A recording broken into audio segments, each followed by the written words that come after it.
Hello. Hello बच्चों, क्या हालचाल, कैसे हो आप सारे के सारे बच्चे। बहुत बहुत स्वागत है आप सभी बच्चों का आपके अपने प्यारे से प्लेटफॉर्म के ऊपर जिसका नाम है फिजिक्स मैन।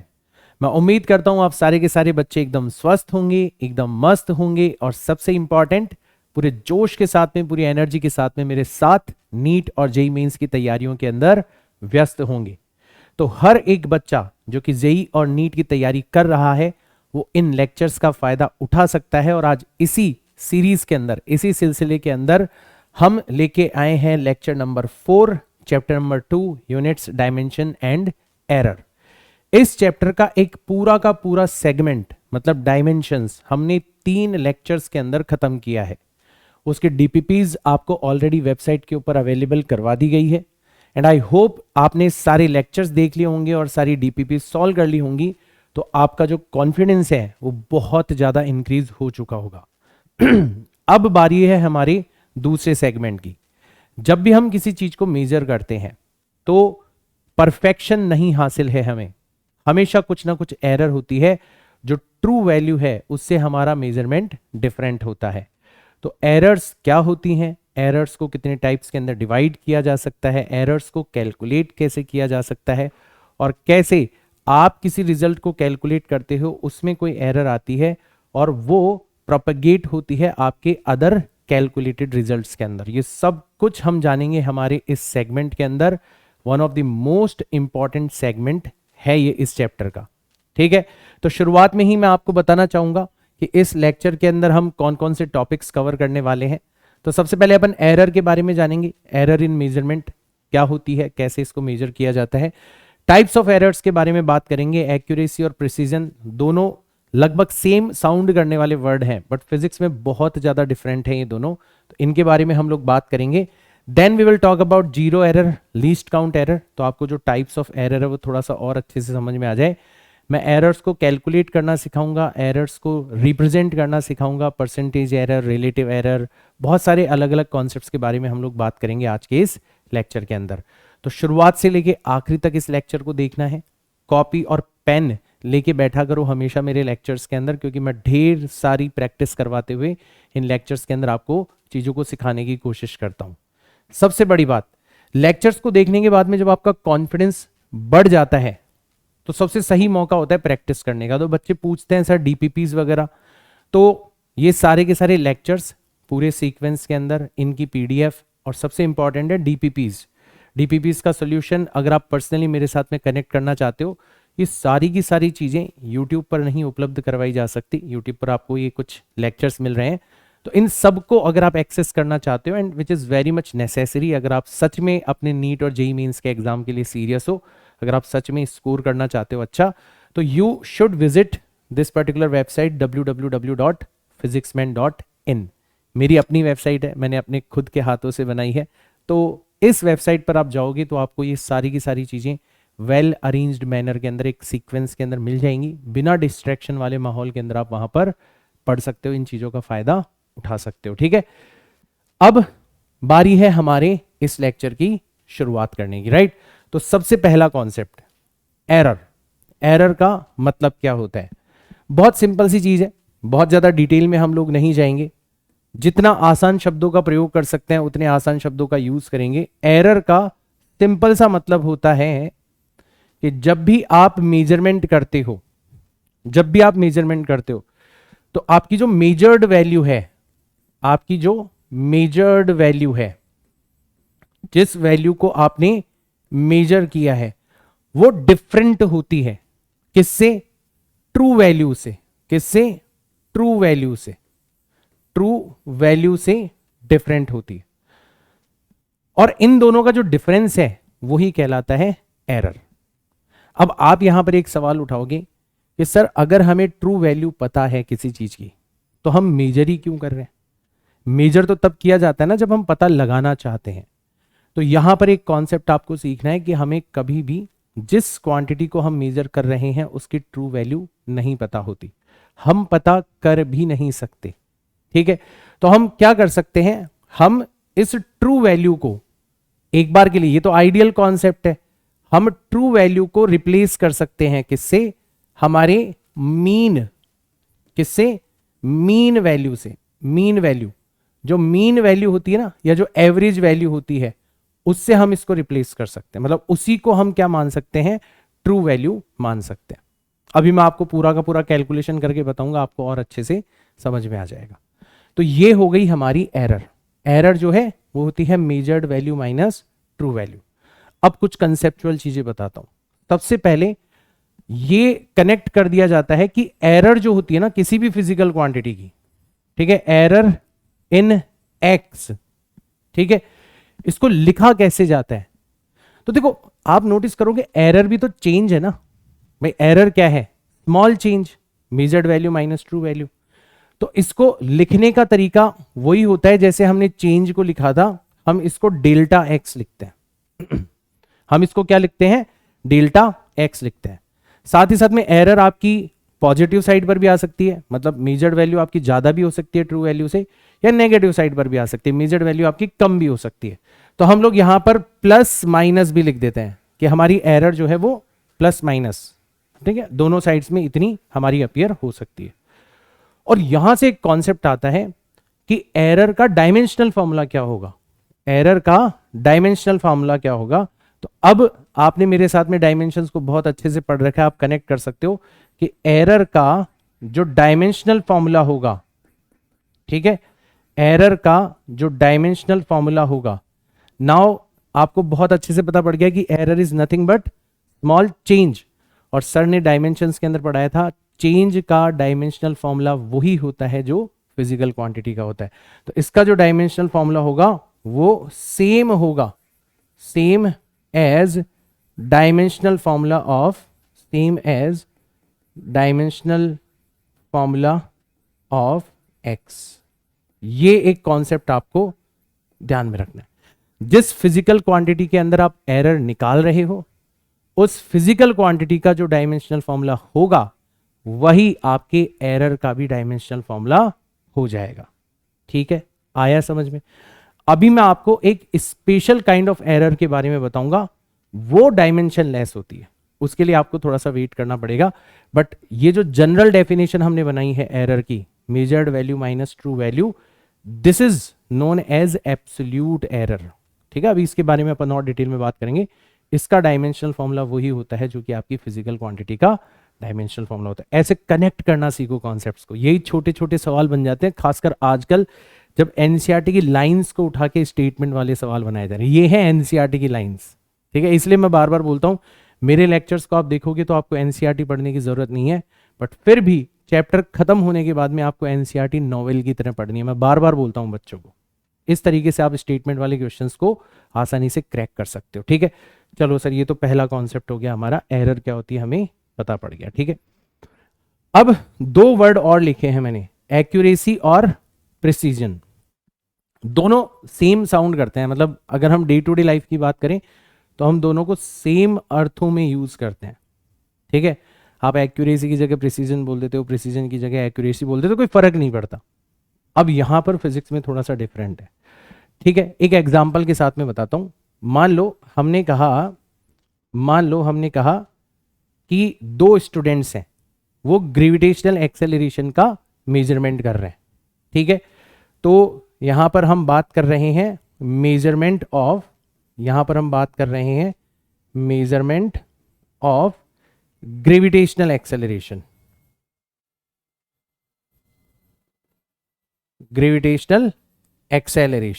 इसकी हम बात कर रहे हैं। ठीक है, फॉर्चुनेटली हमें इसकी ट्रू वैल्यू पता है,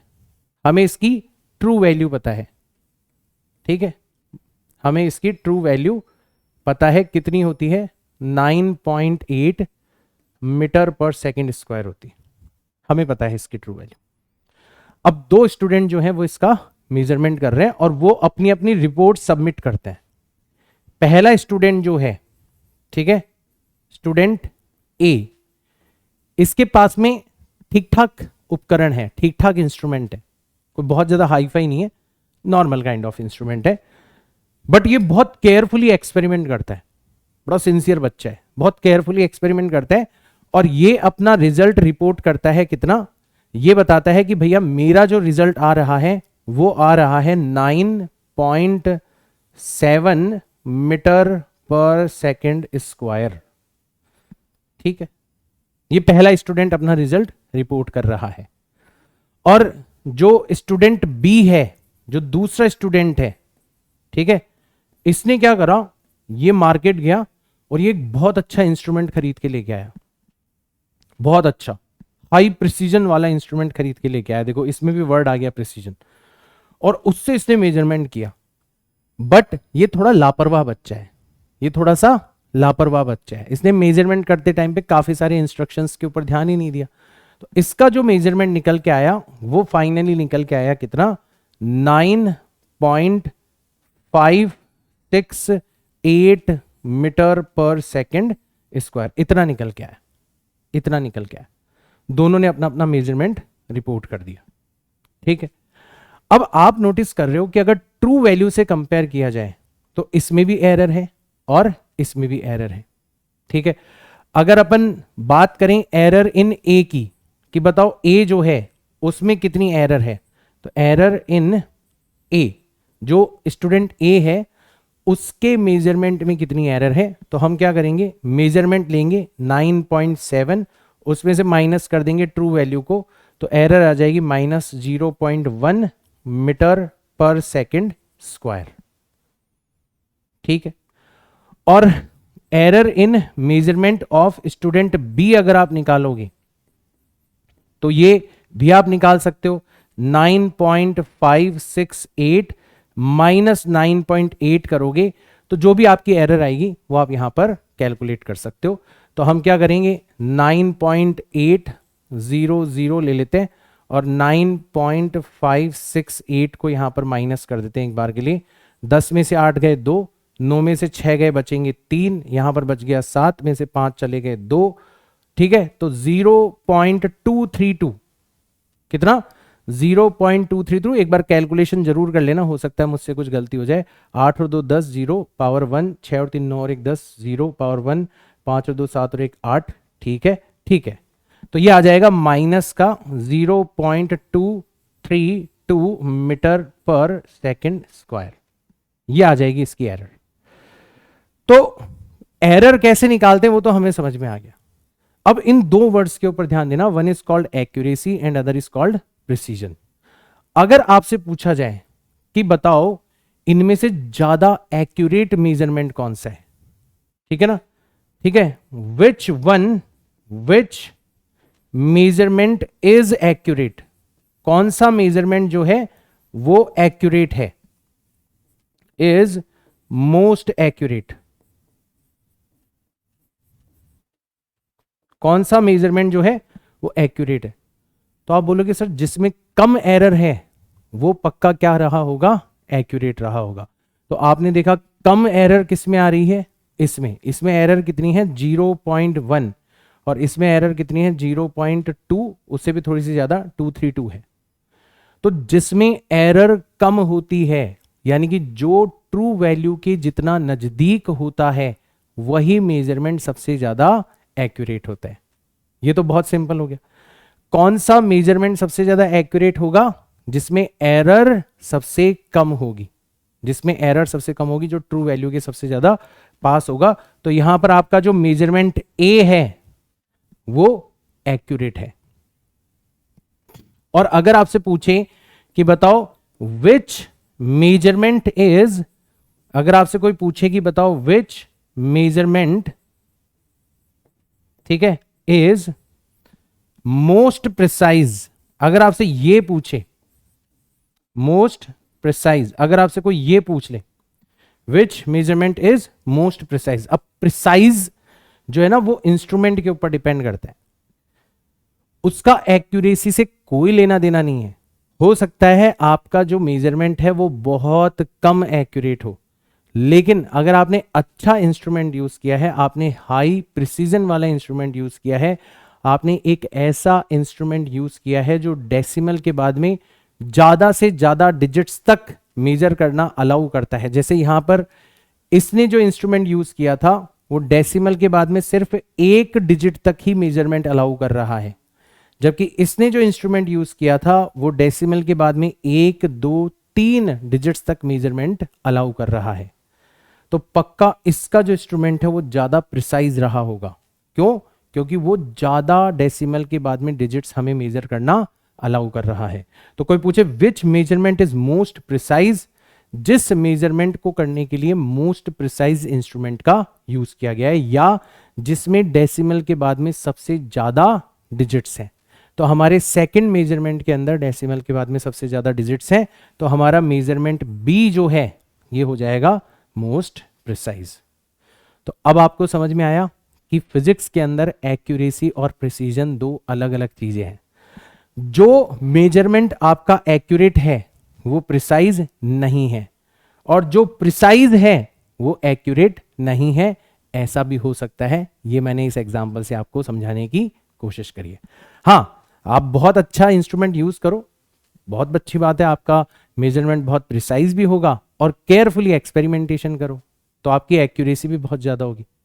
भाई हम डिजायर्ड रिजल्ट क्या है हमारा, कि हम ज्यादा से ज्यादा प्रिसाइज इंस्ट्रूमेंट यूज करें, है ना, और दूसरी चीज हमारा रिजल्ट भी ज्यादा से ज्यादा एक्यूरेट हो। तो हो सकता है कि आपका रिजल्ट बहुत ज्यादा प्रिसाइज भी हो, बहुत ज्यादा एक्यूरेट भी हो, बट इस एग्जाम्पल के थ्रू मैंने आपको समझाने की कोशिश करी है कि दोनों अलग अलग चीजें हैं। ऐसा भी हो सकता है कि जो रिजल्ट एक्यूरेट हो वो प्रिसाइज ना हो, और जो रिजल्ट प्रिसाइज हो वो एक्यूरेट ना हो। क्यों? क्योंकि ये दोनों अलग अलग चीजें। तो इन दोनों वर्ड्स का आप खास ख्याल रखना। मैंने समझा दिया एक्यूरेसी का मतलब क्या होता है, आपका मेजरमेंट ट्रू वैल्यू के कितना नजदीक है, मतलब कितनी कम एरर है, कम एरर कम होनी चाहिए। और प्रिसाइज का मतलब मैंने क्या बताया, आपके मेजरमेंट में डेसिमल के बाद में कितनी ज्यादा डिजिट्स है, आपने कितना ज्यादा प्रिसाइज इंस्ट्रूमेंट यूज किया है। ये दो चीजें आपको अच्छे से समझ में आ जानी चाहिए। तो यहां से हमारे एरर की शुरुआत होती है। ठीक है भाई, मेजरमेंट करना आ गया, उसमें एरर क्या होती है समझ में आ गया। ट्रू वैल्यू अगर दी होगी बहुत अच्छी बात है, नहीं दी होगी तो मीन वैल्यू जो होती है आपकी रीडिंग्स की उसी को हम ट्रू वैल्यू मान लेते हैं। ये भी मैं अभी आपको एग्जांपल्स के थ्रू सिखाऊंगा। और मोस्ट इंपॉर्टेंट, एक्यूरेसी और प्रिसीजन के बारे में हमें पता चल गया। Now we are ready to move ahead. अब थोड़ा सा और गहराई में जाते हैं। अब देखो, जो सोर्स ऑफ एरर है, मतलब एरर किस वजह से आ रही है, उसके आधार पर एरर्स को दो कैटेगरीज में डिवाइड किया जा सकता है। किसके आधार पर? Source of error, source of error के आधार पर। ठीक है, इसके आधार पर दो कैटेगरीज में डिवाइड किया जा सकता है। तो इसके बेसिस पर, सोर्स ऑफ एरर के बेसिस पर जो एरर्स हैं उनको दो कैटेगरीज में डिवाइड किया जा सकता है। ठीक है, पहली कैटेगरी कहलाती है आपकी, फर्स्ट कैटेगरी कहलाती है सिस्टमैटिक एरर। क्या बोलते हैं अपन इसको? Systematic error. ठीक है, और जो दूसरी कैटेगरी है इसको बोला जाता है, सेकंड कैटेगरी जो है उसको बोला जाता है रैंडम एरर।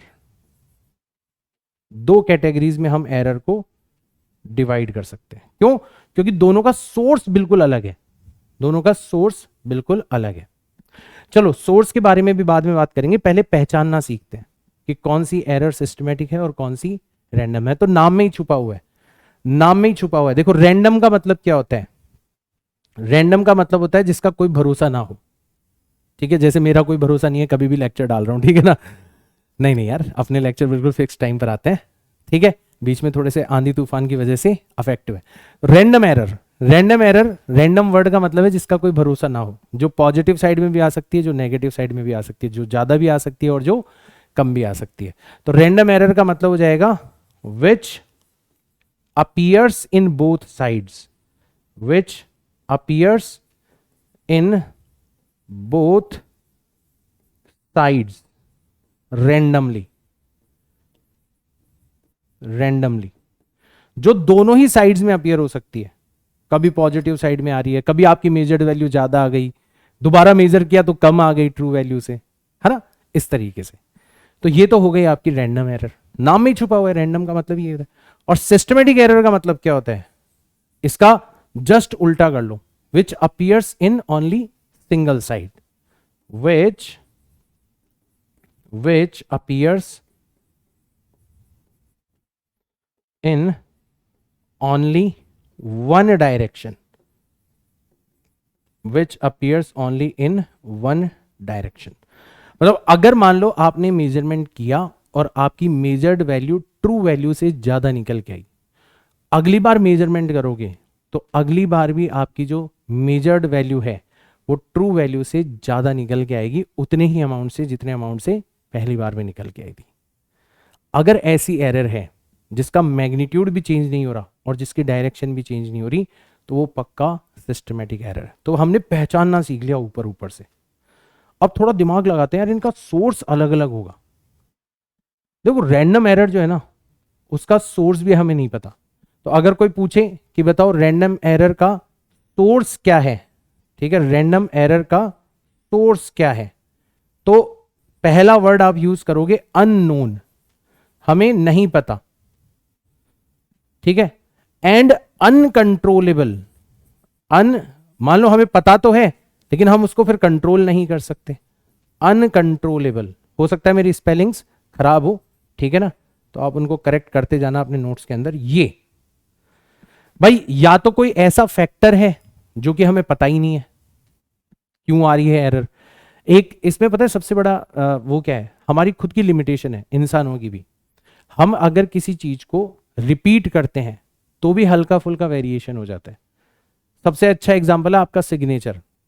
भाई सिग्नेचर के बारे में तो आपको कॉन्फिडेंस है ना कि यार मैं सर हर बार सेम सिग्नेचर करता हूं, नहीं। आप अपने दो सिग्नेचर्स को बहुत गौर से देखोगे ना तो आपको उनके अंदर भी माइन्यूट डिफरेंसेस नजर आएंगे। तो अगर हम इंसान एक ही चीज को बार बार बार बार मेजर करेंगे ना, हल्का फुल्का वेरिएशन आएगा। एक तो हमारी खुद की लिमिटेशन है, ठीक है, अब वो क्यों आता है हमें नहीं पता। दूसरा, कुछ अनकंट्रोलेबल फैक्टर्स हो सकते हैं। जैसे मान लो आप एक्सपेरिमेंट कर रहे हो, टेम्परेचर के अंदर वेरिएशन हो रहा है एनवायरनमेंट के, उसकी वजह से हो सकता है एरर आ जाए, है ना, तो उनको हम कंट्रोल नहीं कर सकते। अब वो टेम्परेचर वेरिएशन किसी भी डायरेक्शन में हो गया, कभी ज्यादा हो गया कभी कम हो गया, ठीक है ना। तो अननोन एंड अनकंट्रोलेबल फैक्टर्स जो होते हैं उनकी वजह से आती है हमारे मेजरमेंट के अंदर रैंडम एरर। हाँ, यहां पर जो है, यहां पर हमें सोर्स अच्छे से पता है, ठीक है, यहां पर हमें सोर्स अच्छे से पता है, ठीक है, यहां पर सोर्स हमें नोन है। और कौन है सोर्स हमारा? या तो आपका इंस्ट्रूमेंट हो सकता है, ठीक है, या तो आपका इंस्ट्रूमेंट जो है वही क्या हो जाए, वही आपका खराब हो जाए, तो आपने खराब इंस्ट्रूमेंट यूज किया, ठीक है ना। या फिर आपने कुछ पर्सनल बायसेस यूज किए हैं। आपने क्या यूज किए हैं? कुछ पर्सनल बायसेस यूज किए हैं। जैसे आपको कहा जाता है कि जब भी रीडिंग लो ना कि सुई किस मार्क के ऊपर है, तो हमेशा ऐसे परपेंडिकुलर देखा करो, पैरेलैक्स एरर नहीं आएगी। बट आपकी पर्सनल बाइस है, आप क्या करते हो, हमेशा टेबल के कॉर्नर पे खड़े होकर रीडिंग लेते हो। अब ये तो आपकी गलती है। तो ऐसे बहुत सारे कारण होते हैं। इंस्ट्रूमेंट खराब हो गया, आपने इंस्ट्रूमेंट को खराब तरीके से यूज किया, कुछ आपके पर्सनल बायस हो सकते हैं, कुछ आपकी खुद की गलत, ठीक है, आदतें हो सकती है। उनकी वजह से जो एरर्स आती हैं वो सिस्टमैटिक एरर्स होती हैं, वो एक ही डायरेक्शन। भाई अगर इंस्ट्रूमेंट खराब है तो फिर वो हर मेजरमेंट के लिए खराब है, ठीक है ना। जैसे मैं वजन तोलने वाली मशीन का एग्जांपल देता हूं कि जिस वजन तोलने वाली मशीन पर आप खड़े होते हो, मान लो उसकी सुई 0 पर नहीं 2 किलोग्राम पर है, तो आप खड़े होगे, आपका वजन 60 किलोग्राम है, मशीन बताएगी 62 किलोग्राम, 62 किलोग्राम। आपका दोस्त खड़ा होगा, उसका वजन 70 किलोग्राम से, मशीन बताएगी 72 किलोग्राम। तो आपके मेजरमेंट में भी 2 किलोग्राम की एरर थी, आपके दोस्त के मेजरमेंट में भी 2 किलोग्राम की एरर थी। हमेशा एरर एक ही डायरेक्शन में अपीयर हो रही है। क्यों? क्योंकि इंस्ट्रूमेंट खराब है। तो इंस्ट्रूमेंट खराब होने की वजह से, पर्सनल बायसेस की वजह से जो एरर आती है वो कहलाती है सिस्टमैटिक एरर। तो कोई पूछे कि क्या इस एरर को दूर किया जा सकता है? बिल्कुल दूर किया जा सकता है, ठीक है। आप सही इंस्ट्रूमेंट यूज करो और आप सही तरीके से एक्सपेरिमेंट करो, आप इस एरर को दूर कर सकते हो। और कोई पूछे कि क्या इस एरर को दूर किया जा सकता है, तो इसको मैथमेटिकली दूर किया जा सकता है। वैसे तो दूर नहीं किया जा सकता, बट मैथमेटिकली दूर किया जा सकता है। क्योंकि रैंडम एरर पॉजिटिव नेगेटिव दोनों साइड्स पर आ रही है, तो हम मल्टीपल रीडिंग्स लेते हैं। हम क्या दिमाग लगाते हैं कि यार अगर बहुत सारी रीडिंग लेंगे तो किसी रीडिंग में एरर पॉजिटिव साइड में होगी और किसी रीडिंग में एरर नेगेटिव साइड में होगी। तो जब बहुत सारी रीडिंग लेके उनको जोड़ेंगे, उनका एवरेज लेंगे, तो पॉजिटिव साइड की एरर और नेगेटिव साइड की एरर आपस में एक दूसरे को कैंसिल आउट कर देगी। यही कारण है कि जब आप एक्सपेरिमेंट करते हो, आपको एक बॉल दी जाती है, आपको बोला जाता है इसका डायामीटर मेजर करो, तो आपको सर बोलते हैं कि 5 रीडिंग लेना। आपने कभी पूछा नहीं कि सर 5 बार क्यों ले रीडिंग, बॉल तो सेम ही है, एक बार लेंगे या 5 बार लेंगे सेम ही आएगा रिजल्ट? नहीं, सेम नहीं आता। कुछ अनकंट्रोलेबल और कुछ अननोन फैक्टर्स होते हैं कि बार बार आप रीडिंग लोगे तो वेरिएशन आएगा। बट फायदा ये है कि जितनी ज्यादा रीडिंग लोगे ना, उतना ज्यादा आप रैंडम एरर को रिड्यूस कर सकते हो बाय टेकिंग देयर एवरेज। तो ये इनको रिड्यूस करने का तरीका होता है। ठीक है, तो ये 2 टाइप की हमारी एरर्स हो गई। एक एक एग्जांपल भी मैं बता देता हूं। सिस्टमेटिक एरर का एग्जांपल होता है जीरो एरर। ठीक है, तो इसका एग्जांपल क्या हो जाएगा, याद रखना, अभी मैं इसको और अच्छे से समझाऊंगा। जीरो एरर, तो zero error is an example of systematic error. बताया ना अभी वो वजन तोलने वाली मशीन का एग्जांपल कि सुई 0 पर ना होकर ऑलरेडी 2 किलोग्राम पर है, वही कहलाती है जीरो एरर। अभी अपन इसके बारे में डिटेल में भी बात करेंगे। और इसका एग्जांपल भी आप ध्यान रखना, वेरी वेरी इंपॉर्टेंट, ये कहलाता है लीस्ट काउंट एरर। इसको भी मैं अभी आपको अच्छे से सिखाऊंगा। ये दोनों बहुत इंपॉर्टेंट है क्योंकि इन दोनों के ऊपर क्वेश्चंस पूछे जाते हैं। तो 2 टाइप्स की हमारी एरर हो सकती है अगर अपन सोर्स ऑफ एरर के ऊपर बेस्ड इनको क्लासिफाई करने की कोशिश करें, डिवाइड करने की कोशिश करें। आई होप ये डिस्कशन आपको अच्छे से समझ में आ गया होगा। थ्योरेटिकल डिस्कशन है बट काफी इंपॉर्टेंट है, काफी इंपॉर्टेंट है। इसके ऊपर सवाल बन सकते हैं आपके स्टेटमेंट वाले, तो मेरी हर एक बात को आपको अच्छे से सुनना है और नोट डाउन करना है। ठीक है, अब यहां से आगे बढ़ते हैं। ठीक है, इन दोनों को थोड़ा अच्छे से देख लेते हैं। जीरो एरर को अपन थोड़ा सा देख लेते हैं। तो जीरो एरर का मतलब क्या होता है? जीरो एरर का मतलब क्या होता है? किसी भी इंस्ट्रूमेंट के लिए, ठीक है ना, किसी भी इंस्ट्रूमेंट के लिए जब आप कुछ भी मेजर नहीं कर रहे तो रीडिंग कितनी आनी चाहिए? 0 आनी चाहिए। ठीक है, तो जब आप कुछ भी मेजर नहीं कर रहे, ठीक है ना, व्हेन नो मेजरमेंट, मैं हमेशा की वर्ड्स की लैंग्वेज यूज करता हूं, है ना, उसमें आपको ग्रामर नहीं दिखेगी बट वो अपना पर्पस सॉल्व कर देगी। व्हेन नो मेजरमेंट, आप कोई मेजरमेंट नहीं कर रहे, ठीक है, नो मेजरमेंट, कोई मेजरमेंट नहीं कर रहे, स्टिल आपकी जो रीडिंग आ रही है, स्टिल जो आपकी रीडिंग आ रही है, यही रीडिंग क्या कहलाती है? आपकी जीरो एरर कहलाती है। यही रीडिंग क्या कहलाती है? आपकी जीरो एरर कहलाती है। ठीक है, जैसे आपने देखा कि ये वजन तोलने वाली मशीन है, ठीक है, ये वजन तोलने वाली मशीन है और यहां पर इसका डिस्प्ले लगा हुआ है, यहां पर इसका डिस्प्ले लगा हुआ है। अभी इसके ऊपर कोई नहीं खड़ा और इसके ऊपर ऐसे नंबर्स बने हुए हैं, इसके ऊपर ऐसे नंबर्स बने हुए हैं, यहां पर बना हुआ है 0, यहां पर बना हुआ है 1, यहां पर बना हुआ है 2, ऐसे इसके ऊपर नंबर्स बने हुए हैं। अभी इस मशीन के ऊपर कोई भी नहीं खड़ा, कोई भी नहीं खड़ा। फिर तुमने इसके गौर से देखा, तुमने देखा कि यार फिर भी इसकी जो सुई है वो किधर पॉइंट आउट कर रही है? फिर भी इसकी सुई इधर पॉइंट आउट कर रही है। नो वन इज स्टैंडिंग, ठीक है, कोई यहां पर नहीं खड़ा, no one is standing on this weighing machine. ठीक है, इस मशीन के ऊपर कोई नहीं खड़ा, स्टिल आपको रीडिंग मिल रही है, स्टिल आपको रीडिंग मिल रही है। कितनी रीडिंग मिल रही है आपको? आपको 1 किलोग्राम की रीडिंग मिल रही है, 1 किलोग्राम की आपको रीडिंग मिल रही है। इसका मतलब यहां पर जीरो एरर है, इसका मतलब यहां पर जीरो एरर है। और कितनी जीरो एरर है आपकी? पॉजिटिव 1 किलोग्राम की जीरो एरर है, पॉजिटिव 1 किलोग्राम की यहां पर जीरो एरर है। अगर मान लो ऐसा होता, अगर मान लो ऐसा होता, अगर मान लो ऐसा होता ठीक है, वही हमने एक मशीन ली और इसका डिस्प्ले जो है वो कुछ इस तरीके का बना हुआ है, यहाँ पर 0, यहाँ पर 1, ठीक है, यहाँ पर 2, यहाँ पर भी ऐसे मार्क्स बने हुए हैं, ठीक है ना। और अब की बार आप देख रहे हो कि आपकी जो सुई है ना वो यहाँ पर है, ऐसे है आपकी नीडल, कोई नहीं खड़ा, no one is standing, but still आपकी सुई जो है वो 0 से 1 किलोग्राम पहले है।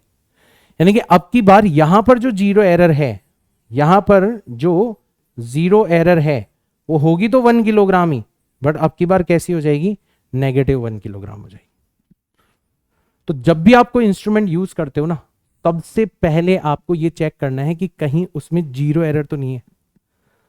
और कैसे पता लगेगा, कुछ भी मेजर मत करो, बिना मेजरमेंट के देखो कि भाई उसकी रीडिंग कितनी आ रही है। अभी मैं आपको बताऊंगा जब अपन वर्नियर कैलिपर्स यूज करेंगे, स्क्रू गेज यूज करेंगे, कितनी इंपॉर्टेंट होती है 0 एरर, कैसे सवालों के अंदर 0 एरर का कॉन्सेप्ट यूज होता है। और इस एग्जाम्पल से आपको ये तो पता पड़ ही गया होगा कि 0 एरर जो है पॉजिटिव भी हो सकती है और नेगेटिव भी हो सकती है। हाँ, एक बार अगर आपको पॉजिटिव मिल गई तो आप जितने भी मेजरमेंट करोगे सब में पॉजिटिव आएगी। जैसे मान लो आपने स्टूडेंट ए का वेट मेजर किया, आपने स्टूडेंट ए का वेट मेजर किया, कितना निकल के आया, 61 किलोग्राम निकल के आया। आपने स्टूडेंट बी का वेट मेजर किया, ठीक है, कितना निकल के आया, 71 किलोग्राम निकल के आया। आपने स्टूडेंट सी का वेट मेजर किया, कितना निकल के आया, मान लो 46 किलोग्राम निकल के आया, ठीक है, 46 किलोग्राम निकल गया है। तो इन तीनों के अंदर ये 0 एरर है पॉजिटिव 1 किलोग्राम की। हम करेक्शन कर सकते हैं, हम एक्चुअल वेट निकाल सकते हैं, तो हम करेक्शन कर सकते हैं। तो करेक्टेड रीडिंग जो आएगी वो कितनी आ जाएगी। तो हम क्या करते हैं करेक्शन के लिए, जो भी हमारी रीडिंग है उसमें से 0 एरर को माइनस कर देते हैं। तो जब भी हमें करेक्शन करना होगा, तो हम क्या करेंगे, जो भी हमारी रीडिंग आ रही है उसमें से हम किसको माइनस कर देंगे, 0 एरर को माइनस कर देंगे। 0 एरर को हम लोग क्या कर देंगे, माइनस कर देंगे। जैसे यहां पर देखो रीडिंग कितनी आ रही है, 61 किलोग्राम। हमने पहले ही नोट कर लिया था कि मशीन में 1 किलोग्राम की 0 एरर है। तो करेक्टेड रीडिंग कितनी आ जाएगी, 61 में से 1 किलोग्राम चला गया, 60 किलोग्राम आ जाएगी। यहां पर भी 1 किलोग्राम की एरर, क्यों, क्योंकि 1 किलोग्राम 0 एरर जो होती है वो सिस्टमेटिक एरर होती है, वो हमेशा सेम होती है और सेम डायरेक्शन में अपीयर होती है। तो हमें पता पड़ गया इसमें भी 1 किलोग्राम की एरर है क्योंकि इसी मशीन को यूज किया है। तो इसकी जो करेक्टेड रीडिंग हो जाएगी, वो हो जाएगी 71 - 1 मतलब 70 किलोग्राम। और इसी तरीके से इसकी जो करेक्टेड रीडिंग हो जाएगी, ठीक है, वो कितनी हो जाएगी, 46 - 1 मतलब 45 किलोग्राम हो जाएगी। यहां पर देखो, यहां पर आपने स्टूडेंट ए का वेट मेजर किया, ठीक है, यहां पर आपने स्टूडेंट ए का वेट मेजर किया, आपको कितना मिला, 59 किलोग्राम मिला। स्टूडेंट बी का वेट मेजर किया, कितना मिला, 69 किलोग्राम मिला। और स्टूडेंट सी का वेट मेजर किया, है ना, वही स्टूडेंट से ही अपने, इसका वेट आपको मिला 44 किलोग्राम। आपको पता है कि इस मशीन में कितनी 0 एरर है, -1 किलोग्राम, मतलब एक्चुअल जो वजन होगा ना उससे 1 किलोग्राम कम बताएगी। तो आप तीनों को करेक्शन कर सकते हो, तो जब आप करेक्शन करोगे, ठीक है, तो जो करेक्टेड रीडिंग आएगी वो कितनी आएगी, मैंने बताया था जो भी आपकी रीडिंग है उसमें से माइनस कर दो, किसको, 0 एरर को। तो आपकी रीडिंग है 59, इसमें से माइनस करना है 0 एरर किसको, -1 किलोग्राम को। तो माइनस माइनस अपने आप ही प्लस हो जाएगा और आंसर आ जाएगा आपका कितना, आंसर आ जाएगा आपका 60 किलोग्राम। इसी तरीके से इसका निकालोगे कितना आ जाएगा, 70 किलोग्राम। और इसी तरीके से इसका निकालोगे कितना आ जाएगा, 45 किलोग्राम आ जाएगा। तो 0 एरर क्या होती है ये हमें अच्छे से पता पड़ गया। और 0 एरर को फाइनली दूर कैसे करते हैं, करेक्शन कैसे करते हैं, ये हमें पता पड़ गया। हमें फाइनल रीडिंग में से 0 एरर को माइनस करना होता है। तो अगर 0 एरर पॉजिटिव होगी तो वो अपने आप घट जाएगी, और 0 एरर नेगेटिव होगी तो वो अपने आप ऐड हो जाएगी। ये भी आपने यहां पर इस एग्जांपल से अच्छे से सीख लिया होगा।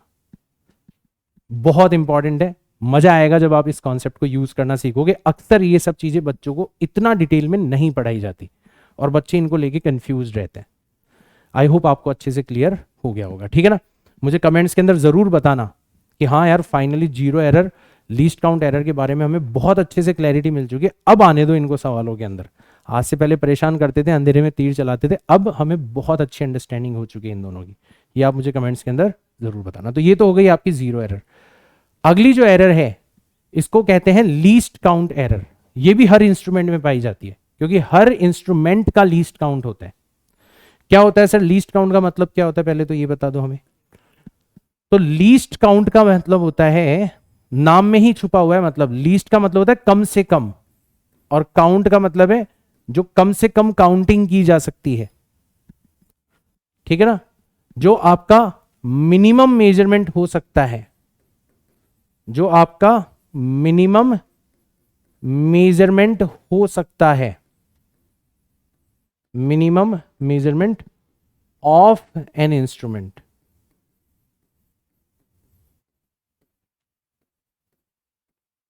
अब आप बोलोगे सर मिनिमम तो जीरो हो सकता है, जीरो को नहीं काउंट कर रहे। जीरो का मतलब है हम कुछ भी मेजर नहीं कर रहे, ठीक है। तो जीरो नहीं लेना मिनिमम। मिनिमम का मतलब क्या हो गया कि आप जीरो से ऊपर मिनिमम कितना मेजर कर सकते हो, ठीक है ना।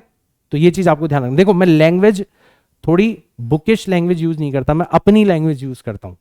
तो अपनी लैंग्वेज यूज करने में थोड़ा सा है ना क्लैरिटी चाहिए होती है आपको, है ना, कि उसको शब्दों को ऐसे पकड़ के मत बैठ जाना कि सर ने तो मिनिमम बोला था और सबसे कम तो जीरो है, इंस्ट्रूमेंट की रीडिंग तो चलो जीरो ही लीस्ट काउंट एरर हो। नहीं, जीरो का मतलब तो है आप कुछ भी मेजर नहीं कर रहे, और इसमें पॉजिटिव नेगेटिव का भी फर्क नहीं पड़ता, दोनों साइड से आप मेजर कर लो, कोई दिक्कत नहीं है।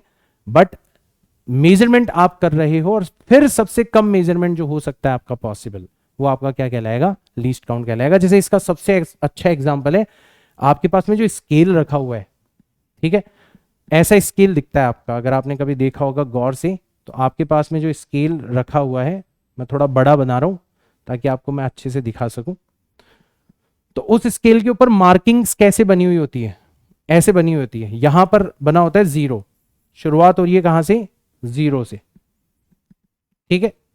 फिर उसके बाद में ऐसे इसके ऊपर मार्किंग बनी होती है कि ये पहली मार्किंग हो गई, ये दूसरी मार्किंग हो गई, इक्वल गैप्स पर तीसरी हो गई, चौथी हो गई, थोड़ी पांचवी को लंबी बना देते हैं, छठी हो गई, सातवीं हो गई, आठवीं हो गई, नवीं हो गई, और ये 10वीं। तो यहां पर लिखा होता है एक। फिर ऐसे ही 1 2 3 4 5, है ना, ऐसे इस पे मार्किंग्स बनी होती है ना, ऐसे इस पे मार्किंग्स बनी होती है आपके स्केल के ऊपर, कभी आपने गौर से देखा हो तो आपसे अगर कोई पूछे कि बताओ स्केल का यूज करके सबसे छोटी लेंथ कौन सी मेजर करी जा सकती है, तो आप बोलोगे सर इसके और इसके बीच का जो गैप है वो है सबसे छोटी लेंथ जिसको हम इसके थ्रू मेजर कर सकते हैं। उससे छोटी हुई तो हमें कोई नंबर ही नहीं मिलेगा, वो यहां से यहीं पे खत्म हो जाएगी, तो हम बता ही नहीं पाएंगे कि वो कितनी। तो सबसे छोटी लेंथ जो मेजर करी जा सकती है वो कहलाएगा इसका लीस्ट काउंट। मतलब यहां से लेके यहां तक की जो लेंथ है, ये जो लेंथ है, ये जो लेंथ है, ये कहलाएगा इसका लीस्ट काउंट। क्या कहलाएगा इसका, लीस्ट काउंट कहलाएगा।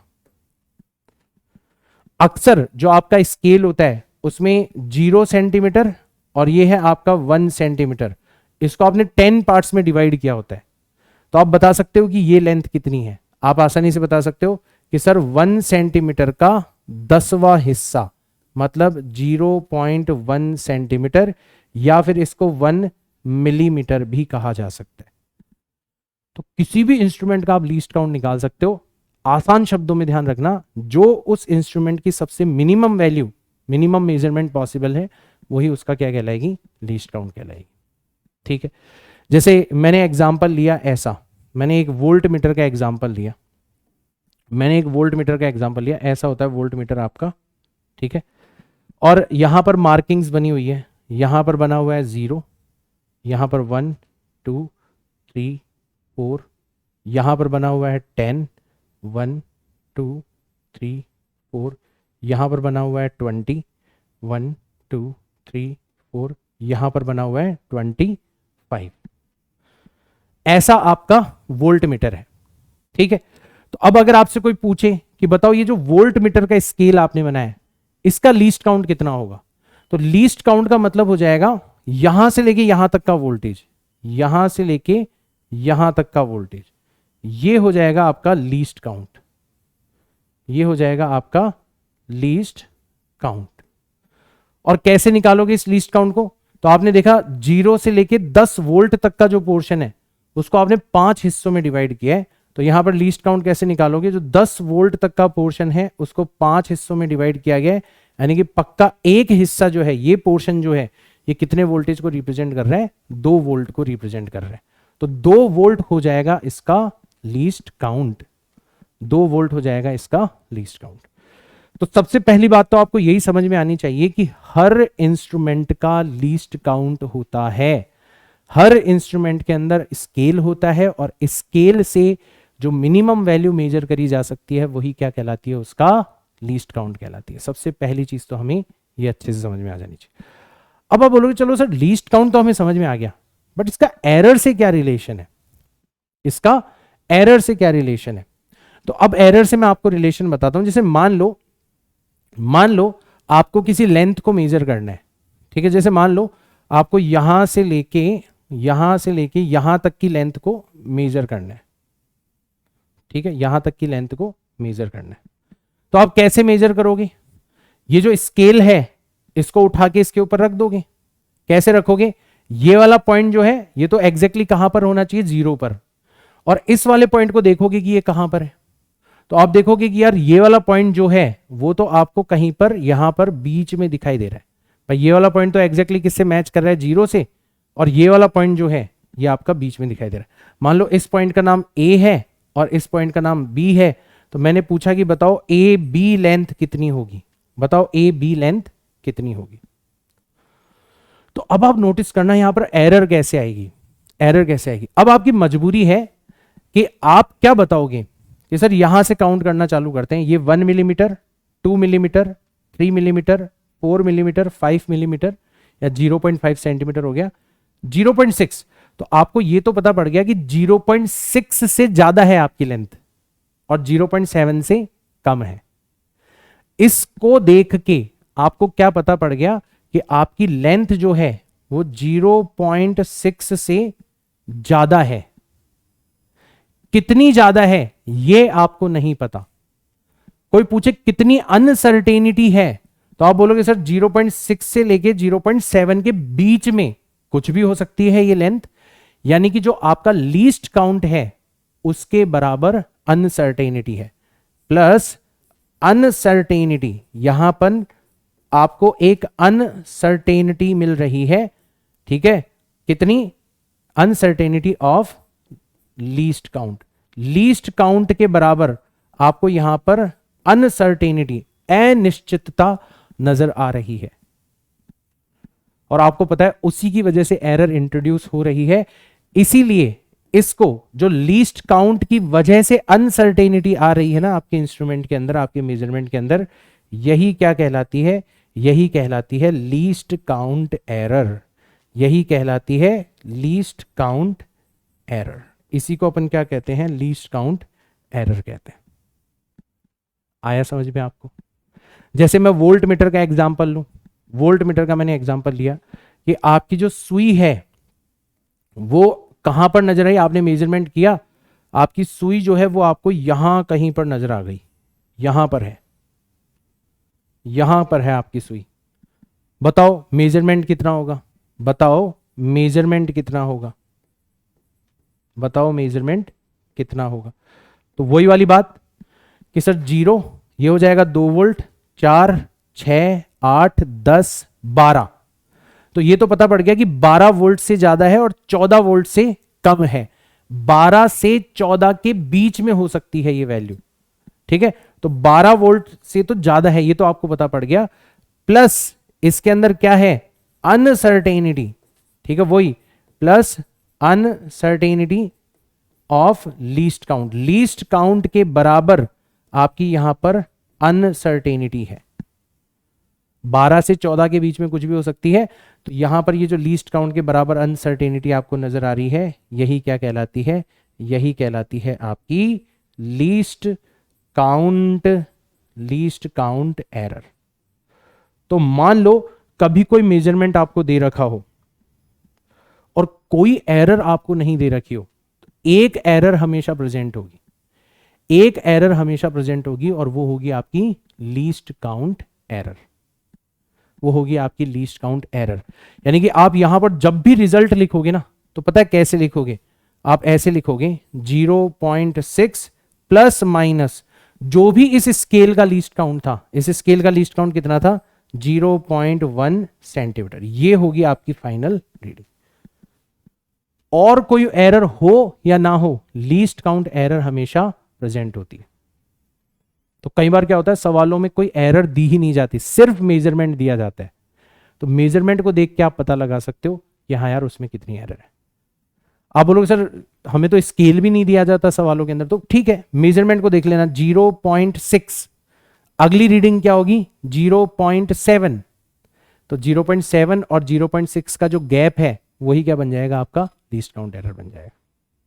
मतलब यहां पर डेसिमल के बाद में जितनी डिजिट्स होगी ना, ठीक है ना, जितनी डिजिट होंगी उस पॉइंट पर आपको 1 लगा देना है, बाकी सब जगह 0। जैसे यहां पर 0 है तो इधर भी 0, पॉइंट है तो इधर भी पॉइंट, इधर जैसे ही 6 आ गया तो वहां पर आपको क्या कर देना है? 1। इस तरीके से, ठीक है। या फिर दिमाग लगाना है कि 0.6 है, अगली रीडिंग 0.7, तो 0.7 और 0.6 का गैप कितना हो गया आपका? यहां पर 0.1 सेंटीमीटर। यहां पर आप रीडिंग लिखोगे तो कैसे लिखोगे? आप लिखोगे 12 प्लस माइनस 2 वोल्ट, क्योंकि इसका लीस्ट काउंट कितना है? 2 वोल्ट है। कैसे पता चला? इसमें भी आप ऐसे दिमाग लगाना, 12 है, स्केल को देखोगे तो अगला पॉइंट क्या है? 14, 14 में से 12 गए, कितना बचेगा आपका? 2 वोल्ट। इसमें स्केल वगैरह दिया जाएगा, तो ऐसे आप पता लगा सकते हो। तो हर स्केल के अंदर लीस्ट काउंट के बराबर एरर प्रेजेंट होती ही है। तो ये जो पेज है, यहां से 2 बहुत इंपॉर्टेंट चीजें आपने सीखी। पहला, लीस्ट काउंट होता क्या है, और आपने मेरे स्टाइल में सीखी है, कभी नहीं भूलोगे। हर स्केल का लीस्ट काउंट निकाला जाता है, हर स्केल का। आप देखना जो भी इंस्ट्रूमेंट हम यूज करेंगे ना, उसका लीस्ट काउंट जरूर निकालेंगे। क्यों? क्योंकि लीस्ट काउंट का मतलब ही इतना जनरल है कि आपका जो स्केल है उससे कम से कम कितना मेजरमेंट किया जा सकता है, ठीक है। दूसरी बात, हमें जैसे ही लीस्ट काउंट पता पड़ गया, हमें पता है कि जो भी आपका मेजरमेंट होगा उसमें और कोई एरर हो या ना हो, लीस्ट काउंट एरर हमेशा प्रेजेंट होगी। तो अगर बाय चांस कभी किसी सवाल में एरर ना दी जाए, तो हमें किस एरर को कंसीडर कर लेना है? वहां पर लीस्ट काउंट एरर को कंसीडर कर लेना है। जब मैं आपको सवाल करवाऊंगा तो आपको ऐसे एग्जांपल्स भी देखने को मिलेंगे, ठीक है। तो ये बन गया हमारा एक बहुत ही इंपॉर्टेंट हथियार। नोटिस करो, ये जो एरर है वो अनसर्टेन है। समझ में आया? मैं लिख रहा हूं uncertainty equal to least count. Uncertain, हमें नहीं पता कितनी है, तो ये किसका एग्जाम्पल होनी चाहिए? ये रैंडम एरर का एग्जाम्पल होनी चाहिए। आया समझ में कि मैंने लीस्ट काउंट एरर को रैंडम एरर की कैटेगरी में क्यों रखा था? और जबकि पिछली एरर जो थी, इट इज सर्टेन। जैसे हमने देखा यार, 0 की बजाय सुई 1 किलोग्राम पर, इट इज फिक्स्ड कि हाँ भाई 1 किलोग्राम की यहां पर 0 एरर है, इट इज फिक्स्ड, और हमेशा एक ही डायरेक्शन में अपीयर हो रही है। Now this will be considered as systematic error. आया समझ में? इसलिए दोनों एग्जांपल्स बहुत ज्यादा इंपॉर्टेंट हो जाते हैं, ठीक है।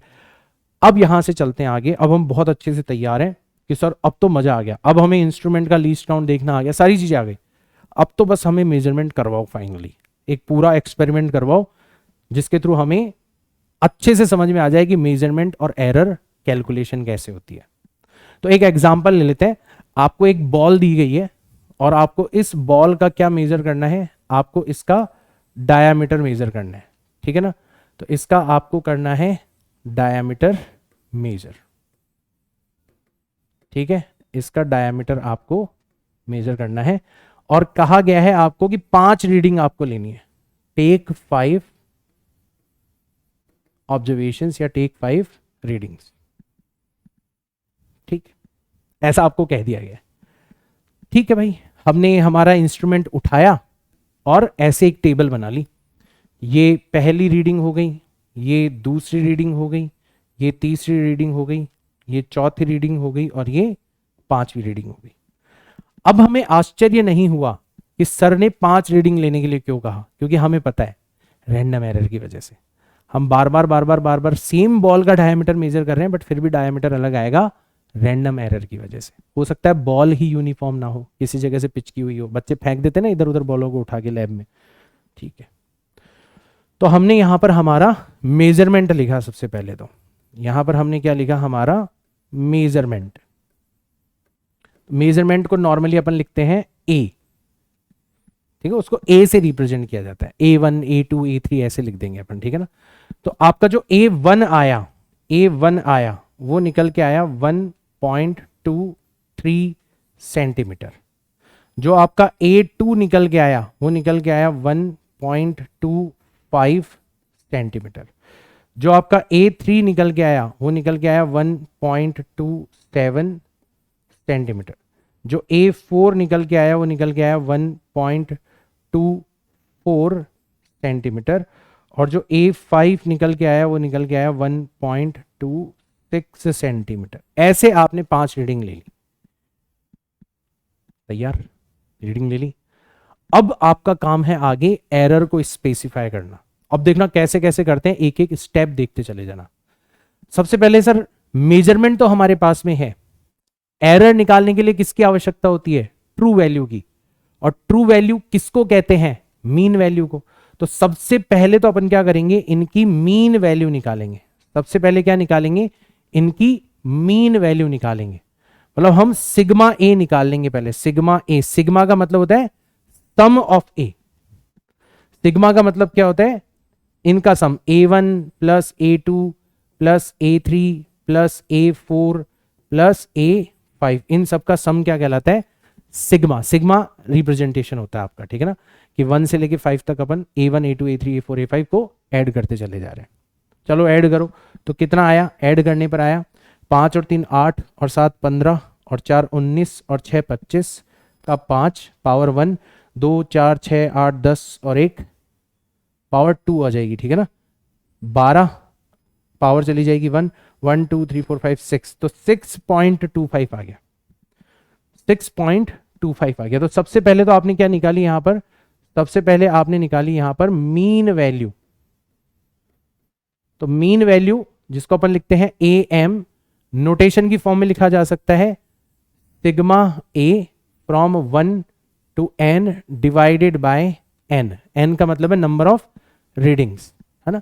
यहां पर AI लिख लो, तो I जो है वो आपका I is equal to 1 to n ऐसे लिखा जा सकता है।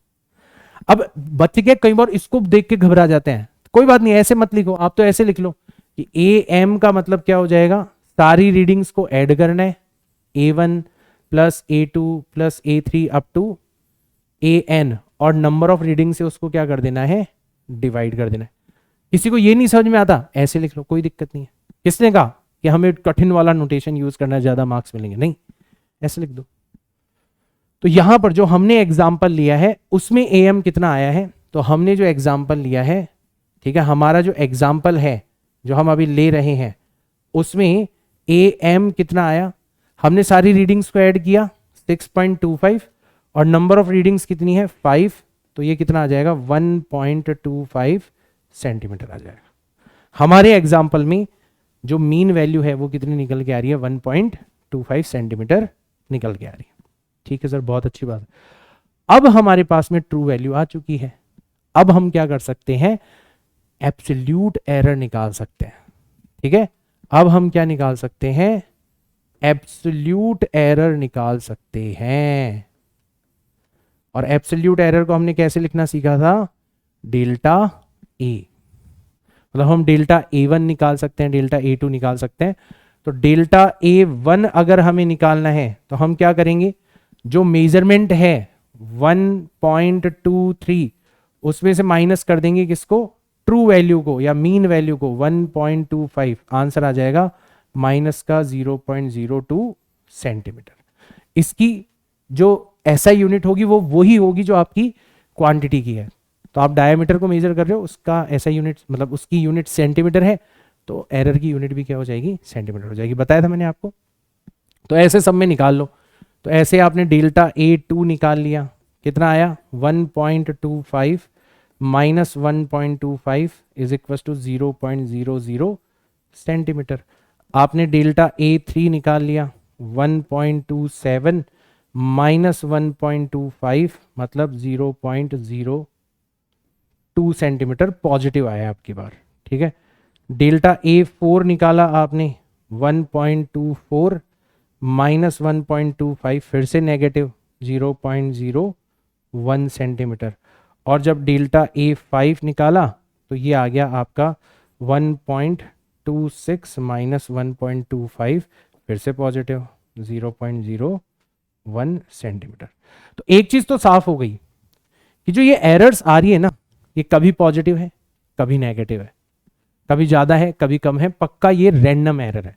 हम ये मान के चल रहे हैं कि जो इंस्ट्रूमेंट हमने यूज किया ना वो बिल्कुल परफेक्ट है, मतलब इंस्ट्रूमेंटल एरर तो नहीं है, सिस्टमेटिक एरर तो नहीं है, ये सारी की सारी रैंडम एरर है।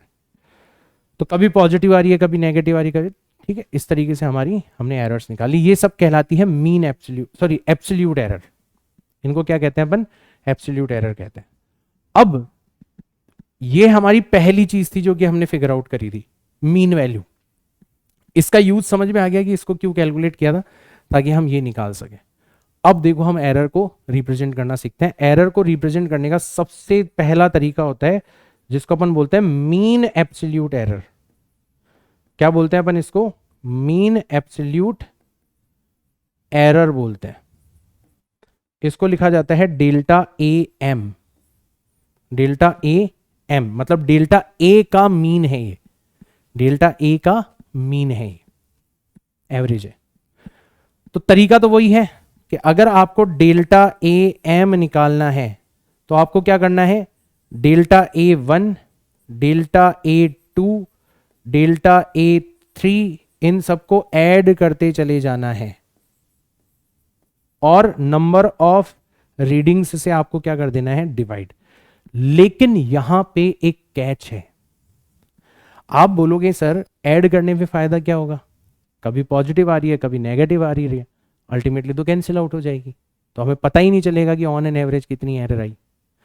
तो हम यहां पर सबसे पहला काम क्या करेंगे, हमें तो ये पता करना है कि ऑन एन एवरेज कितनी एरर आ रही है। पॉजिटिव नेगेटिव से मतलब थोड़ी ना। तो ध्यान रखना बेटा, यहां पर मॉड्यूलस लगाया जाता है। मतलब एरर भले ही पॉजिटिव हो, एरर भले ही नेगेटिव हो, हमें तो उनका मैग्नीट्यूड लेना है, मतलब उनकी पॉजिटिव वैल्यू लेनी है, फिर उनको ऐड करना है। मतलब हम जब इनको ऐड करेंगे, हमारा जो एग्जाम्पल है अगर उसमें मैं बात करूं, ठीक है, तो हमारे एग्जाम्पल में डेल्टा ए एम कितना निकल के आएगा? कितना निकल के आएगा? देखो ये भले ही नेगेटिव 0.02 है, बट मैंने क्या लिया है यहां पर? 0.02 लिया है। ये तो खैर जीरो है तो 0.00। फिर अगला पॉजिटिव है, कोई दिक्कत नहीं है 0.02। उससे अगला नेगेटिव है, बट फिर भी मैं यहां पर क्या ले रहा हूं? पॉजिटिव ले रहा हूं 0.01। और उससे अगला पॉजिटिव 0.01। इन सबको ऐड करके हमें डिवाइड कर देना है किससे? 5 रीडिंग है तो 5 से डिवाइड कर देना है। कितना आएगा? 2 और 2 4, 5 और 1 6, 0.06 डिवाइडेड बाय 5, तो यह आ जाएगा 0.012। इतनी आपकी मीन एब्सोल्यूट एरर आ जाएगी। मीन एब्सोल्यूट एरर की भी यूनिट वही होती है जो आपकी फिजिकल क्वांटिटी की है। अभी भी तो आप डेल्टा ए का ही एवरेज ले रहे हो, तो यहां पर भी मैंने सेंटीमीटर लगाया। ये कहलाती है आपकी मीन एब्सोल्यूट एरर। तो आपका जो मेथड 1 है फाइनल रीडिंग को रिप्रेजेंट करने का, वो यहीं पर खत्म हो जाता है। आप अब अपना फाइनल रिजल्ट जो है वो रिपोर्ट कर सकते हो। फाइनल रिजल्ट रिपोर्ट कर सकते हो कैसे? सबसे पहले तो आप मीन वैल्यू को लिखना, वही आपकी ट्रू वैल्यू की तरह काम कर रही है, ठीक है ना। और फिर प्लस माइनस लगा के आप किसको लिख देना? मीन एब्सोल्यूट एरर को लिख देना। मीन एब्सोल्यूट एरर को लिख देना। ये लिखने का तरीका हो गया। ऐसा नहीं है कि हमें प्लस माइनस करना होता है, बस लिखने का तरीका है कि ऐसे लिखना होता है हमें।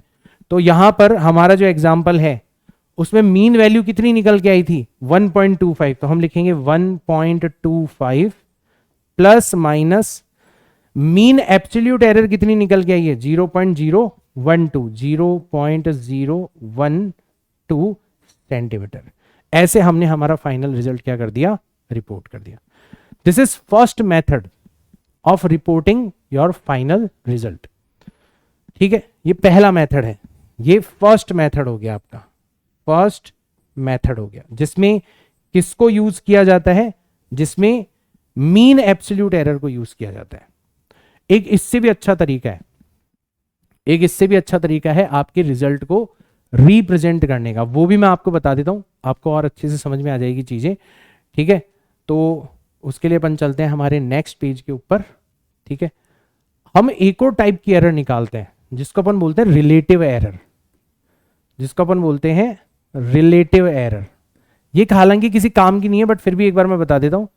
तो रिलेटिव एरर का मतलब होता है mean absolute error, mean absolute error, और इसको किससे डिवाइड कर देना है आपको, इसको डिवाइड कर देना है आपकी मीन वैल्यू से या ट्रू वैल्यू से आपको डिवाइड कर देना। तो ये जो निकल के आएगी ये क्या कहलाएगी, रिलेटिव एरर कहलाएगी। जैसे हमारे एग्जाम्पल के अंदर, हमारा एग्जाम्पल जो हमने लिया, हमारा जो एग्जाम्पल लिया था उसके अंदर कोई पूछे कि बताओ रिलेटिव एरर कितनी है, कोई पूछे कि बताओ जो आपका रिजल्ट है उसमें रिलेटिव एरर कितनी है, तो आपने मीन एब्सोल्यूट एरर को उठाया 0.012 और इसको आपने किससे डिवाइड कर दिया, मीन वैल्यू से।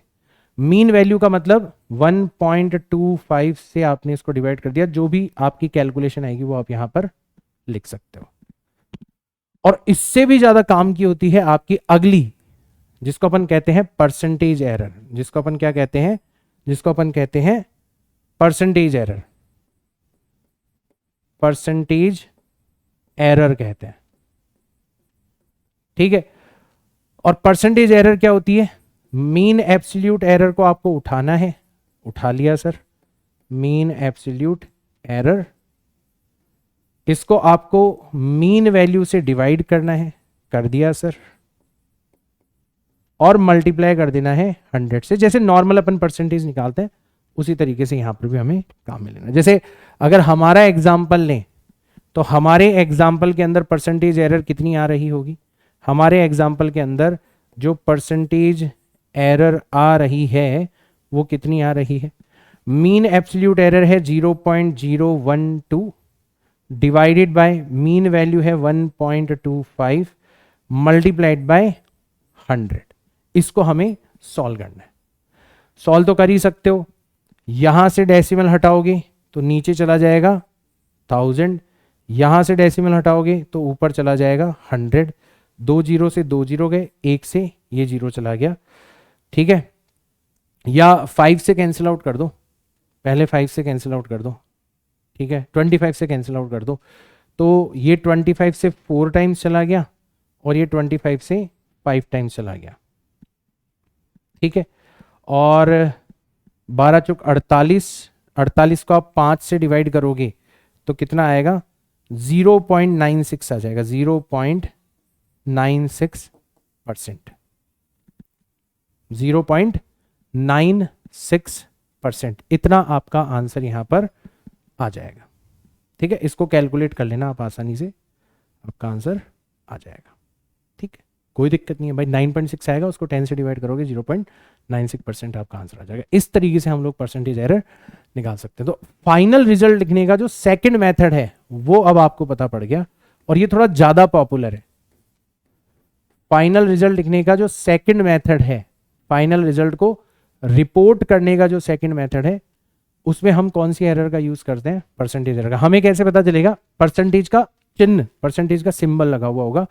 जैसे हम फाइनल रिजल्ट कैसे लिखेंगे, मीन वैल्यू, ठीक है, तो वो तो हमें पता ही है, mean value plus minus percentage error, ऐसे लिखते हैं, परसेंटेज एरर ये लिखते हैं। तो अभी हमारा एग्जांपल लें तो हमारे एग्जांपल में मीन वैल्यू कितनी थी, 1.25 सेंटीमीटर, प्लस माइनस कितनी परसेंटेज एरर आ रही है, 0.96 परसेंटेज एरर आ रही है। ये भी आपका फाइनल रिजल्ट को लिखने का तरीका है। परसेंटेज का साइन दिख जाए तो समझ जाना ये वाला मेथड यूज हो रहा है, परसेंटेज एरर यूज हो रही है। नहीं दिखे तो समझ जाना मीन एब्सोल्यूट एरर यूज हो रही है। एक और खास बात, एक और खास बात ध्यान रखो, भले ही रिलेटिव एरर की बात करो, भले ही परसेंटेज एरर की बात करो, एक चीज गौर से देखना, डायमेंशंस आपने अभी अभी पढ़ी है, इसकी यूनिट मीन एब्सोल्यूट एरर, ठीक है, और मीन वैल्यू, इन दोनों की यूनिट सेम है।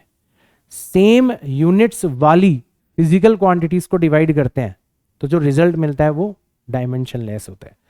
ध्यान रखना, बहुत छोटा सा स्टेटमेंट वाला प्यारा सा क्वेश्चन बनाया जा सकता है कि रिलेटिव एरर जो होती है वो भी डायमेंशन लेस होती है, उसकी कोई डायमेंशन नहीं होती।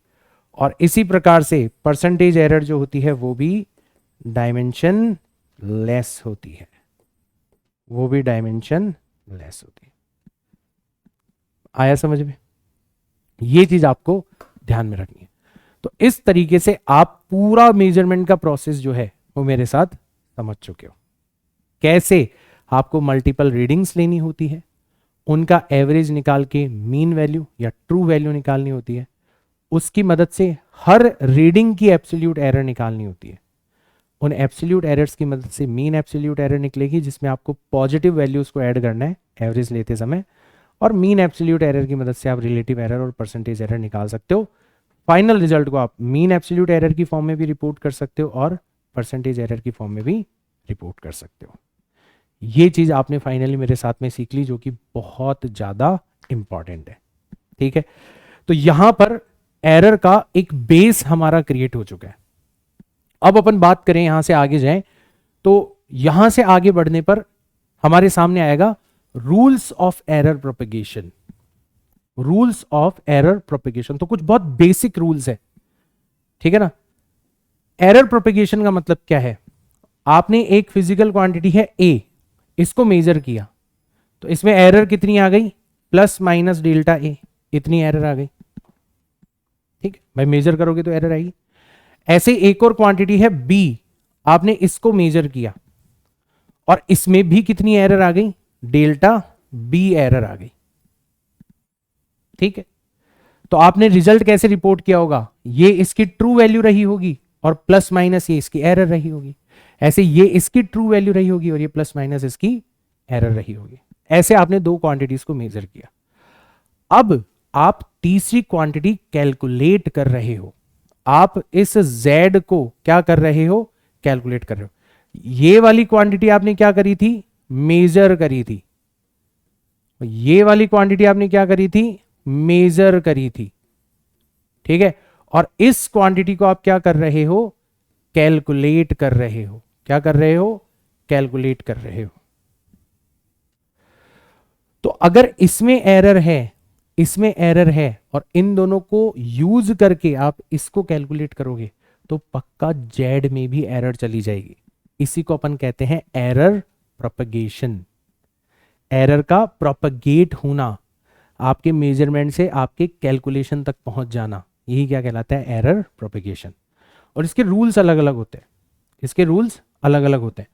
अगर मान लो जेड को कैलकुलेट करने के लिए आप ए और बी को ऐड कर रहे हो या फिर ए और बी का डिफरेंस ले रहे हो, तब जाके आपका जेड कैलकुलेट हो रहा है। उस कंडीशन में रूल ये कहता है कि जेड में जो एरर होगी ना, वो ए की एरर और बी की एरर का सम होगी। ध्यान रखना, ए की एरर और बी की एरर का सम हो जाएगी।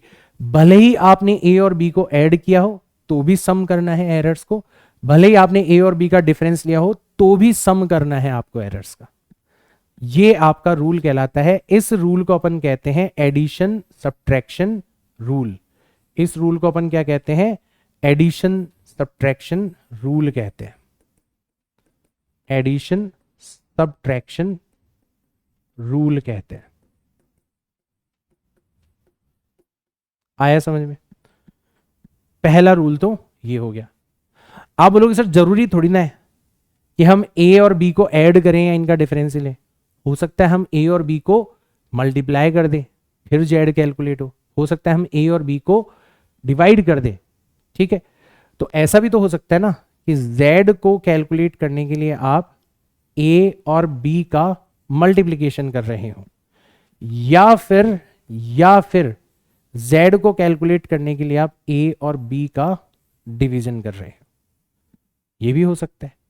इस कंडीशन में क्या होगा, इस कंडीशन में रूल ये कहता है, देखो यहां पर तो मीन एब्सोल्यूट एरर्स ऐड हो रही है, ठीक है, ध्यान रखना कैसे याद रखोगे, एडिशन और सब्ट्रैक्शन के अंदर क्या हो जाती है, मीन एब्सोल्यूट एरर्स क्या हो जाती है, ऐड हो जाती है, ऐड हो जाती है, पहली चीज ये, ठीक है।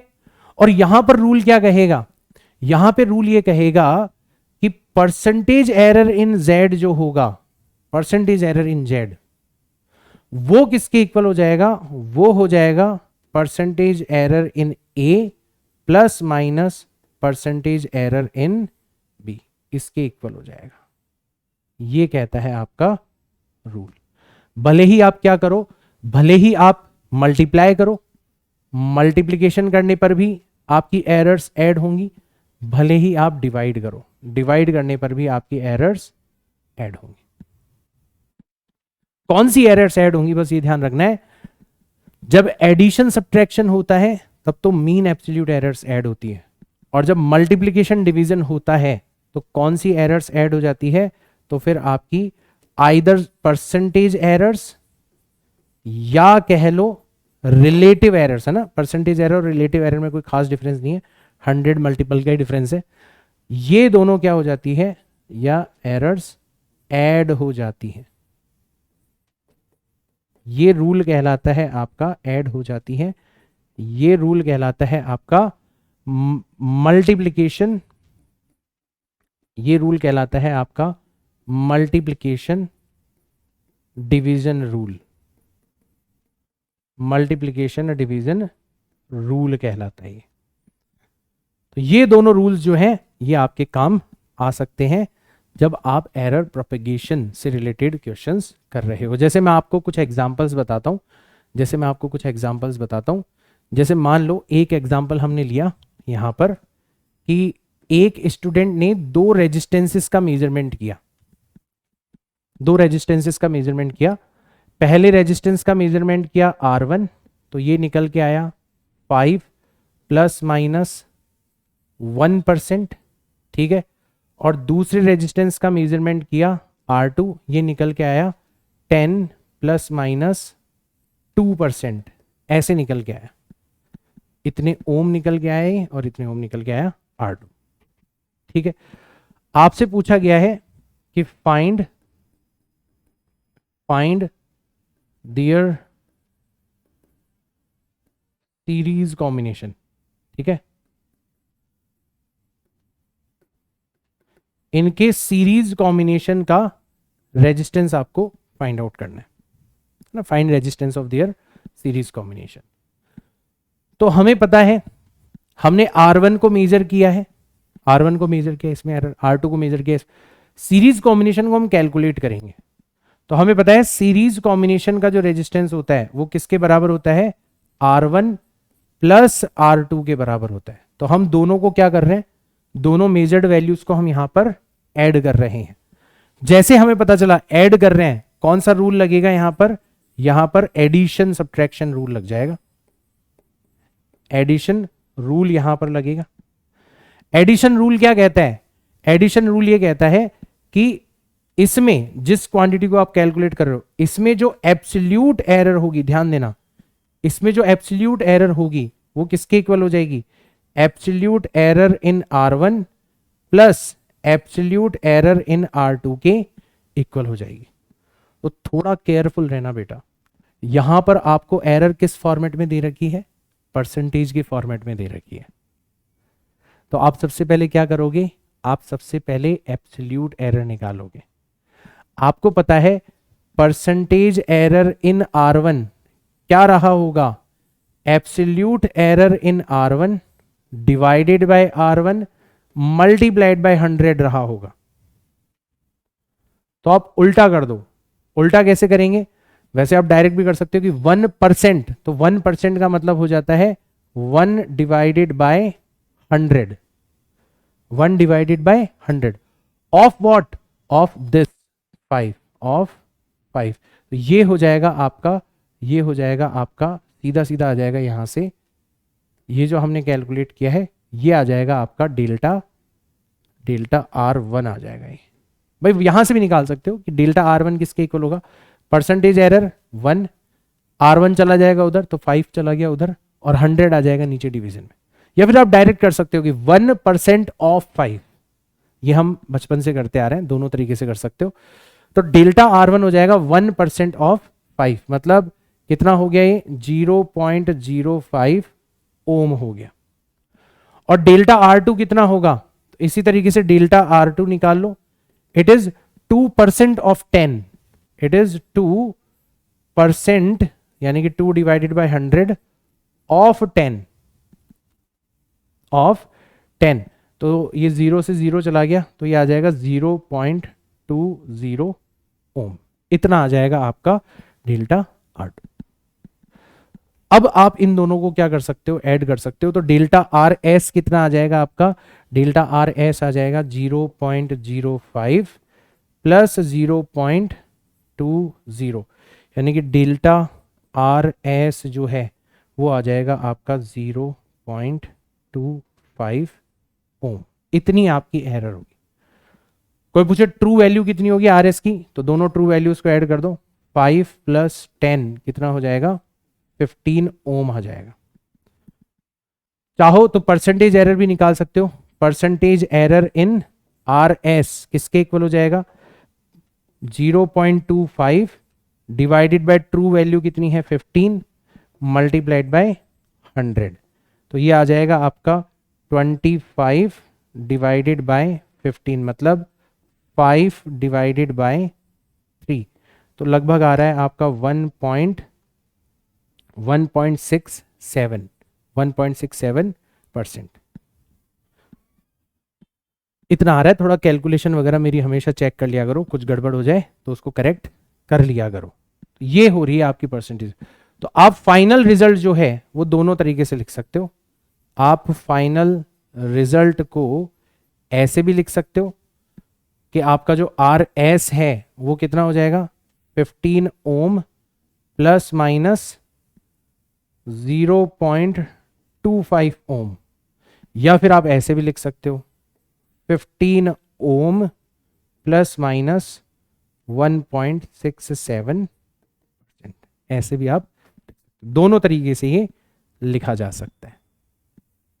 तो थोड़ा ध्यान रखना, मैं अभी जब नेक्स्ट क्लास के अंदर अपन आएंगे तो नेक्स्ट क्लास की जो शुरुआत है वो मैं क्वेश्चंस के साथ में करूंगा, और आपको जो डीपीपी मिलेगी उसमें भी आपको क्वेश्चंस मिलेंगे, तो आप पहले से उनको ट्राई करके आना, ठीक है। मतलब आपको जो डीपीपी मिलेगी उसको आज इस लेक्चर के लिए आप होमवर्क कंसीडर करना कि वो आपका होमवर्क है, उसके सवाल आपको ट्राई करने हो जाए बहुत अच्छी बात है, नहीं हो कोई दिक्कत नहीं है, ठीक है। वो क्वेश्चंस आप ट्राई करो, और फिर नेक्स्ट क्लास में शुरुआत हम करेंगे क्वेश्चंस के साथ में और इस डिस्कशन को और आगे लेके जाएंगे। बट आई होप आज जो बेस बनाने की कोशिश करी है मैंने एरर्स की वो बहुत स्ट्रांग रहा होगा, मजा आ गया होगा आपको। कमेंट्स के अंदर जरूर बताना लेक्चर कैसा लगा। मैं मिलता हूं आपसे नेक्स्ट लेक्चर के अंदर, तब तक के लिए tata bye bye, see you all in next class, जय हिंद।